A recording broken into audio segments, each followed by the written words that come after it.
بات آپ کو کلیئر ہوگی. تو اس طریقے سے غلط مسائل لوگ بنا دیتے ہیں.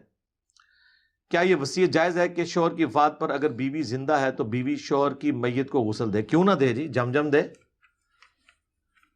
سب سے بہتر یہ ہے کہ بیوی غسل دے، اور سب سے بہتر یہ ہے کہ بیوی کو اس کا شوہر غسل دے. اس کے اوپر میں کافی دفعہ بول چکا ہوں، ایسا ہی ہونا چاہیے. میاں بیوی سے زیادہ ایک دوسرے کے پردہ رکھنے والے کون ہو سکتے ہیں؟ قرآن میں کہا گیا کہ لباس ہیں تمہاری بیویاں تمہارا. ٹھیک ہے نا. سیدہ فاطمہ سلام اللہ علیہا کو غسل مولا علی نے دیا ہے. ہاں. اور یہاں پہ حنفیوں نے مشہور کیا ہوا ہے کہ جی وہ جو ہے نکاح ٹوٹ جاتا ہے. اندازہ کرو یار، پوری زندگی وہ اس کی بیوی رہی ہے، مرنے کے بعد نکاح کیسے ٹوٹ گیا؟ وہ اس کے لیے نامحرم ہو گیا.